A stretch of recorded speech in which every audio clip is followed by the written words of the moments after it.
Hello everyone, আসসালামু আলাইকুম। আশা করি সবাই ভালো আছেন। আমরা পহেলা মে নারায়ণগঞ্জে গিয়েছিলাম ট্রেনে করে। দুপুরের দিকে গিয়েছিলাম এবং সেখানে পৌঁছে আমরা ঐতিহ্যবাহী মাওরা রেস্টুরেন্টে গিয়েছিলাম দুপুরের খাওয়া দাওয়া করার জন্য। মাওরা রেস্টুরেন্টটি নারায়ণগঞ্জের ঐতিহ্যবাহী একটা রেস্টুরেন্ট এবং অনেক পুরনো একটা রেস্টুরেন্ট। এখানের গরুর মাংসের ভুনার জন্য এটা অনেক বিখ্যাত। তো আমরা এখানে গরুর মাংসের ভুনাও নিয়েছি এবং শুরুতে বিসমিল্লাতে আমি কিছু ভর্তা নিয়েছিলাম। এর মধ্যে রয়েছে আলুর ভর্তা। আলুর ভর্তাটা মোটামুটি ঝাল ছিল, ঝালের সাথে আবার এই ভর্তাটা একটু মিষ্টিও লাগছিল। মনে হচ্ছিল যে বগুড়ার যে লাল রঙের আলু রয়েছে সেই আলুটা তারা ব্যবহার করেছে, কিন্তু খেতে ভালোই লাগে। এরপরে আরো একটা ভর্তার আইটেম দিয়েছিল, এটা হচ্ছে চিংড়ি শুটকির ভর্তা এবং এটাও খেতে কিন্তু অনেক মজার ছিল, একটু ঝাল কম ছিল।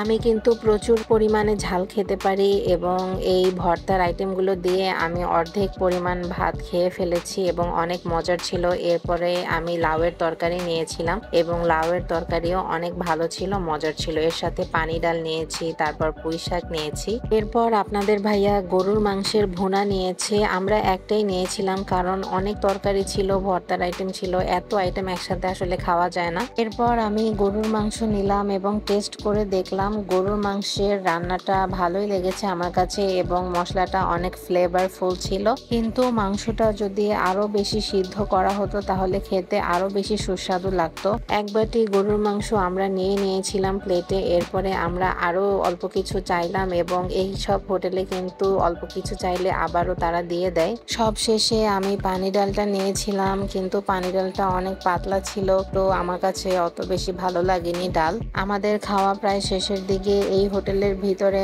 মোটামুটি ভালোই জায়গা ছিল। এরপর আমরা বিলটা নিলাম। গরুর মাংসের ভুনা এক বাটি বললেও ভুল হবে, এক পিস 230 টাকা করে নিয়েছে, অনেক বেশি দাম নিয়েছে এখানে। তারপর শুনলাম এখানে নাকি ডাবের পুডিং অথবা ডিমের পুডিং পাওয়া যায়, তো আমি একটা ডাবের পুডিং অর্ডার দিয়েছিলাম। এই ডাবের পুডিংটা খেতে কিন্তু অনেক ভালো লেগেছে, অনেক ঠান্ডা ছিল এবং খেতেও অনেক মিষ্টি ছিল। ডাবের পুডিংটার দাম 60 টাকা নিয়েছিল এবং আমরা মাওরা রেস্টুরেন্ট থেকে বের হয়েছি এবং রিকশায় করে আমরা আমাদের গন্তব্যস্থলে যাচ্ছি। নারায়ণগঞ্জ শহরটা আমার অনেক পরিচিত, কারণ কর্মসূত্রে নারায়ণগঞ্জে অনেক বছর থাকা হয়েছে এবং থাকতে থাকতে এখানের কিছু মানুষজন অনেক আপন হয়ে গিয়েছে।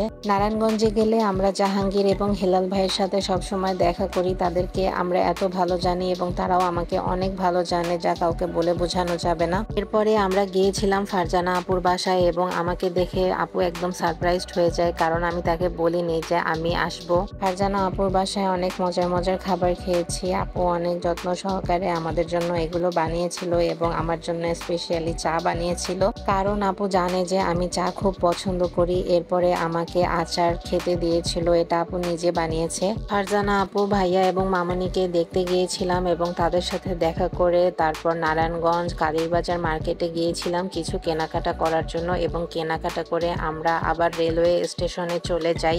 আমরা ট্রেনের টিকিট কেটে কিছুক্ষণ অপেক্ষা করি ট্রেনের জন্য। এরপর স্টেশনের সামনে এসে আপনাদের ভাইয়া একটা পাঁপড় নিয়েছিল খাওয়ার জন্য, এখানে অহরহ পাঁপড় পাওয়া যায়। এরপর আমাদের ট্রেন চলে আসে এবং ট্রেনে করে আমরা নারায়ণগঞ্জ থেকে ঢাকায় চলে গিয়েছিলাম। বন্ধের দিনটা এভাবেই কেটে গেল।